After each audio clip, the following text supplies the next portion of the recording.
you get to go away from your wife or your spouse, it's like they get excited about that. And it's like if you're intimate with someone, I think you'll not be so happy to live with them, or think marriage is like, oh my goodness, you're gonna be stuck with someone for the rest of your life. So I'm happy that you guys were able to share your intimate. But yeah, you have to know each other's language too, because some people it is like you have to buy them something.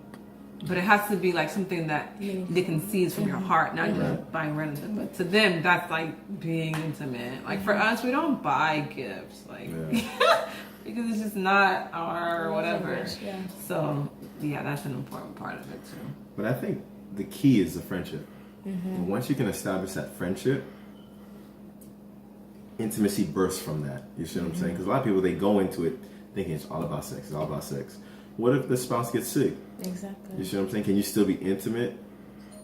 You see what I'm saying? Exactly. Or some people, they go in, have already been having sex before they got in, so that relationship was based off of that going in. Yeah. So there's almost a skewed perspective, tainted perspective of what intimacy is.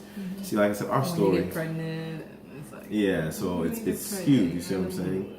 But I told her, like I was telling you, like our story is different because we spent 7 years before we got married, but 5 of it was building a relationship that was already established from our youth, but our youth group and stuff. But we're emailing each other, and that was intimate for us back in the day. Like waiting for an email to come in. Like we sound crazy, we sound archaic looking at this generation, but waiting for emails, messages off Yahoo. It was intimacy that was being birthed, and we fell in love with each other literally through emails and friendships. Like sometimes when I'm mad at him, I go read the old email. So all the bad grammar and everything. You don't want to see my old emails. I'll read one right now. Okay. So I want to know, what has marriage taught you? Like what is like 5 things that marriage has taught you as a couple or as a person that because I know a lot of people, they think about marriage, they don't expect what they find. Right. So what are 5 things that you learned from being married? Can we do 5 together? Yes, that's fine. You can do 5 together. Because I know if I say 5, she'll just say the same. But that's true. So I'll say, you want to go first? No. Yeah, okay. So one thing it has taught me is selflessness. See, I was going to say that. Like, it's not about you, and it's tough when you go in thinking it's about you, but it's really not. You learn to live for somebody else, and then when kids come in, it goes a little bit deeper. You see what I'm saying? So selflessness for me. 2. What have marriage taught me? See, I should have went first because that was mine. Okay. Just play it back. Marriage has taught me, I would say, time management. Is that good? I would say time management. Especially for the wives out there, the women out there. Time management is a biggie. I don't know if it is for the husband side, but mothers, you have a lot to do, and you still gotta take care of your spouse, so it's like you have a lot to manage. So it's really helped me to become better in that area. Marriage has taught me love. It's taught me the real meaning of love.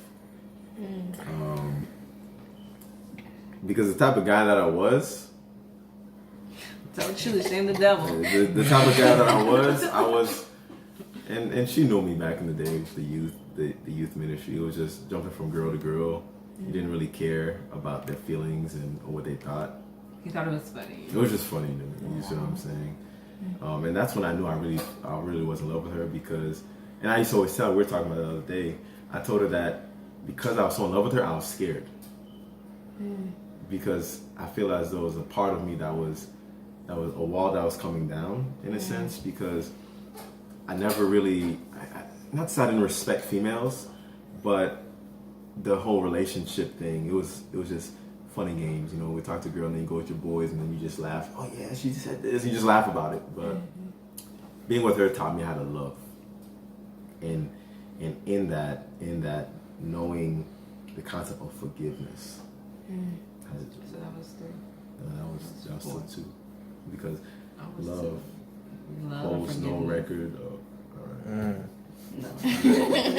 Whole nother chapter.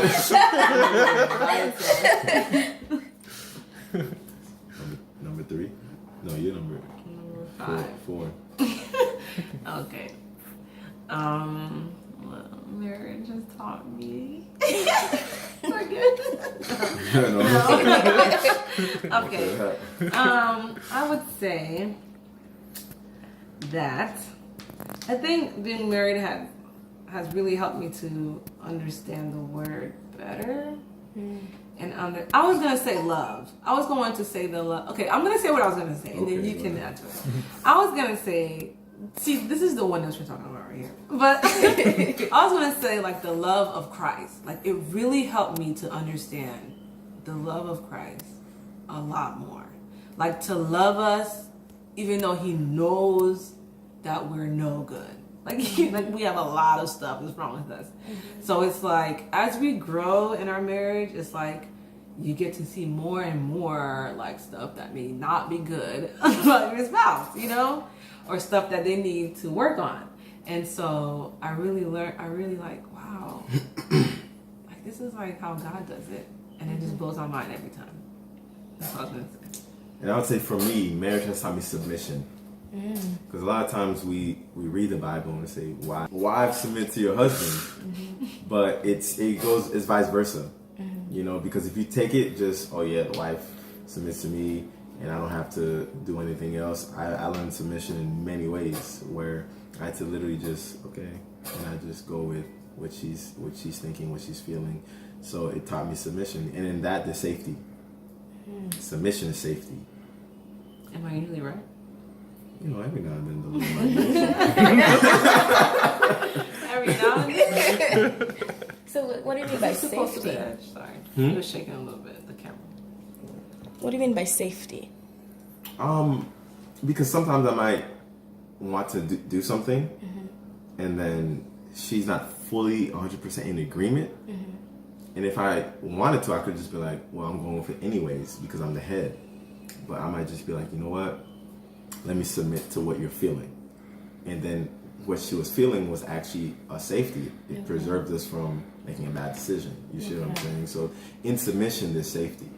Agreement is very, very, very, very important to us. Like we do not do anything move forward if we're not in agreement. Okay. Yeah. So.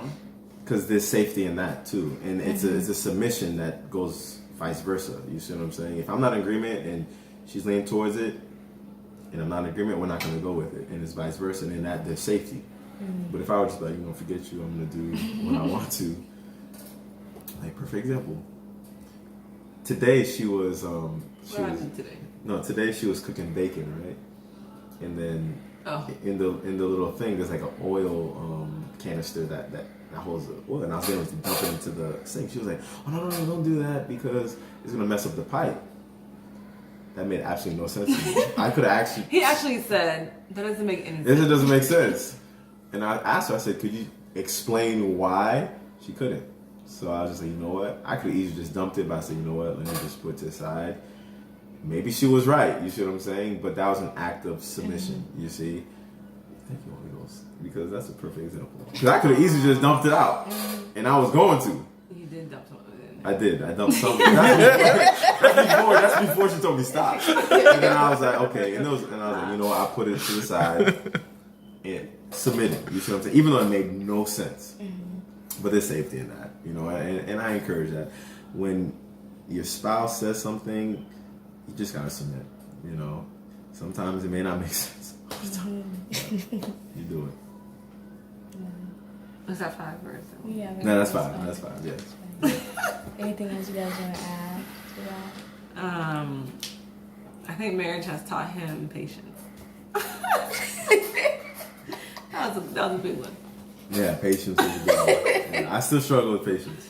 Yeah. But God has a way of sending things into your life to bring patience, and Caleb is that for me. So yeah, Caleb is teaching me a lot of patience.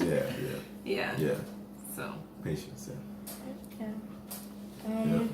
So we're about to end, but how do you guys handle relationships with the opposite sex? Because I know that is another thing in marriages. So how do you guys handle that? does it bother you? No, it doesn't bother me. That's the pride. No. I'm just kidding. No.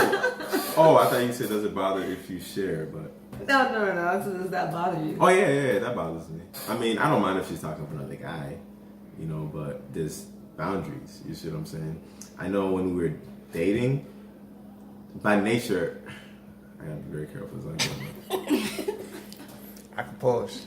No, you good. Pre-Christ, I was very flirtatious. Yes, he's still working on that. It was very. That's why I said pre-Christ. I was a very flirtatious guy. You see what I'm saying? And now I'm not flirtatious. It's just I like being with